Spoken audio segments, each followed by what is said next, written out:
السلام علیکم ورحمۃ اللہ وبرکاتہ۔ آج کا سوال بہت اہم ہے جو ہماری سوسائٹی میں بہت زیادہ گردش کر رہا ہے اور بے شمار لوگ اس میں ملوث ہیں، وہ ہے نیٹ ورک مارکیٹنگ کا حکم۔ نیٹ ورک مارکیٹنگ کا حکم جاننے سے پہلے ہمیں یہ جاننا ہوگا کہ نیٹ ورک مارکیٹنگ حقیقت میں ہے کیا۔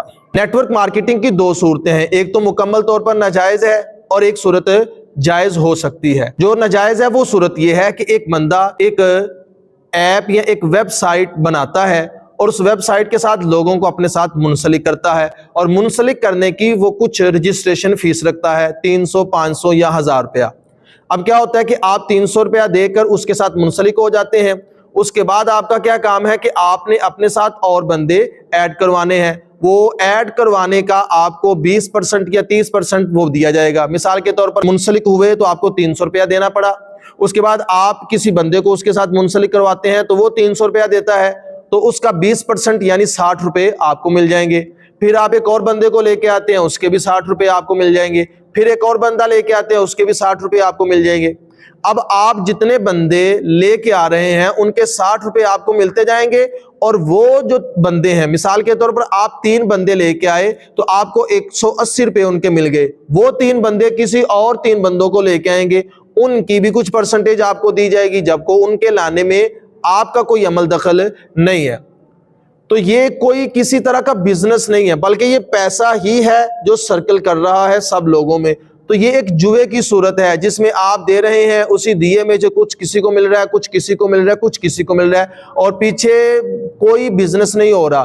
پھر بالآخر ہوتا کیا ہے، جب ڈھیروں لوگ منسلک ہو جاتے ہیں، کافی لاکھوں روپیہ، کروڑوں روپیہ جمع ہو جاتا ہے، وہ جو مرکزی بندہ ہوتا ہے وہ لے کے بھاگ جاتا ہے۔ جب وہ بھاگ جاتا ہے تو کسی کو اس کے بارے میں کوئی پتہ ہی نہیں ہوتا کہ وہ کہاں کا رہنے والا ہے، اس کی اصل کیا ہے، وہ کس علاقے کا تھا۔ اس کی وجہ یہ ہے کہ کبھی بھی یہ اپنا ایڈریس نہیں بتائیں گے۔ ان کو پتا ہے کہ ہم نے ایک دن بھاگ جانا ہے تو وہ اپنا ایڈریس نہیں بتائیں گے۔ تو یہ صورت تو بالکل ناجائز ہے، کسی طرح سے اس کے اندر کوئی صحیح پہلو نہیں نکل سکتا۔ دوسری صورت جس میں جائز پہلو نکل سکتا ہے، اس کے اندر اگر ترمیم کی جائے، ہماری سوسائٹی میں جو سسٹم چل رہا ہے اس نیٹ ورک مارکیٹنگ کا، وہ جائز نہیں ہے، اس کو جائز کیا جا سکتا ہے۔ اس کی صورت یہ ہے کہ ایک بندے کے پاس بہت زیادہ سٹاک ہے، اس سٹاک کے اندر بہت ساری چیزیں ہیں، مختلف اشیاء ہیں، اب ان کو سیل آؤٹ کرتا ہے، خود بھی سیل آؤٹ کر رہا ہے اور ساتھ میں لوگوں سے بھی کہتا ہے کہ آپ بھی میرے ساتھ منسلک ہو، میری ان چیزوں کا ایڈ اپنے پلیٹ فارم پہ آپ شائع کریں، تو جتنے بندوں کو آپ لے کے آئیں گے اس کی مخصوص پرسنٹیج آپ کو دی جائے گی۔ اگر تو معاملہ اسی حد تک ہو تو یہ بالکل جائز ہے۔ مثال کے طور پر میں نے ہی اپنا سٹاک جو ہے وہ لانچ کیا ہے، پھر میں کچھ افراد اپنے ساتھ منسلک کرتا ہوں، وہ اپنے اپنے پلیٹ فارم پہ اس کو پبلش کرتے ہیں، پھر وہ کسٹمر میرے پاس لے کے آتے ہیں۔ مثال کے طور پر میں ان سے 2% کا معاہدہ طے کر لیتا ہوں کہ نفع کا 2% آپ کو دیا جائے گا۔ مجھے 100 روپے کا نفع ہوتا ہے، میں 2 روپے ان کو دے دوں گا، پھر سے 100 روپے کا نفع ہوتا ہے، 2 روپے ان کو دے دوں گا۔ تو یہ بالکل جائز ہے۔ لیکن اس میں جو ناجائز پہلو ہے وہ کیا ہے، وہ یہ ہوتا ہے کہ جو مرکزی بندہ ہوتا ہے نا، وہ کہتا ہے کہ آپ جو بندہ لے کے آئیں گے اس کا 2% دوں گا، پھر وہ جو بندہ لے کے آئے گا اس کا بھی آپ کو 1% دوں گا۔ تو یہ جائز نہیں ہے۔ دیکھیں، پہلے بندے کو لانے میں تو اس نے محنت کی تو اس کو 2% مل گیا، لیکن اس بندے کو، تیسرے فرد کو جو دوسرا فرد لے کے آیا ہے، اس میں پہلے فرد کی کسی طرح کی کوئی محنت شامل نہیں ہے، اس لیے وہ پیسے نہیں لے سکتا کیونکہ اس نے محنت ہی نہیں کی۔ تو بغیر محنت کے، بغیر عوض کے معاوضہ لینا یہی سود ہے اور یہ حرام ہے۔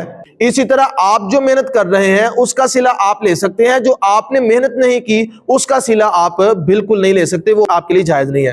اگر تو نیٹ ورک مارکیٹنگ کو آپ کرنا چاہتے ہیں، آن لائن کرنا چاہتے ہیں، تو اس کی اس صورت کو پبلش کریں۔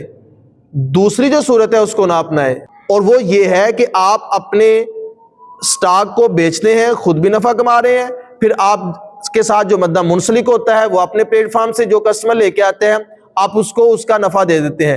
لیکن ایسا کسٹمر جس کو وہ نہیں لے کے آیا بلکہ وہ لے کے آیا ہے جس کو یہ لے کے آیا تھا، یعنی انڈائریکٹ تو یہ ہے، ڈائریکٹ کوئی اور ہے، تو اس کا نفع اگر یہ لے گا، مطلب اے لے کے آیا بی کو اور بی لے کے آیا سی کو، تو اے جو ہے وہ بی کا نفع تو لے سکتا ہے لیکن سی کا نفع نہیں لے سکتا، کیونکہ سی کو بی لے کے آیا ہے، تو سی کا نفع بی لے سکتا ہے، اے نہیں لے سکتا۔ تو اگر ایسی صورت میں نیٹ ورک مارکیٹنگ کی جائے گی، اشیاء کو فروخت کیا جائے گا تو یہ جائز ہے۔ اور یہ یاد رہے فروخت کی جانے والی چیزیں بالکل جائز ہونی چاہیے، یعنی آپ کا جو مٹیریل ہے وہ بالکل جائز ہو، اس میں ناجائز یہ نہ ہو کہ آپ شراب کی خرید و فروخت کر رہے ہو، تو یہ تو بالکل ناجائز ہے۔ وہ چاہے آپ نیٹ ورک مارکیٹنگ کے ذریعے کر رہے ہو یا عام محلے میں دکان کھول کے کر رہے ہو، جو ناجائز ہے، حرام ہے، وہ ہر صورت میں ناجائز اور حرام ہے۔ جو جائز ہے چیزیں جن کا خریدنا بیچنا جائز ہے، وہ آپ آن لائن بھی اگر خریدنا بیچنا چاہیں تو جائز ہوگا، لیکن یہ یاد رہے کہ آپ اسی چیز کو بیچ سکتے ہیں جو آپ کے قبضے میں ہے۔ اگر چیز آپ کے قبضے میں نہیں ہے تو آپ اس کو بیچ نہیں سکتے۔ ہاں، آپ وکیل بن سکتے ہیں اس بندے کے جس کے قبضے میں وہ چیز موجود ہے۔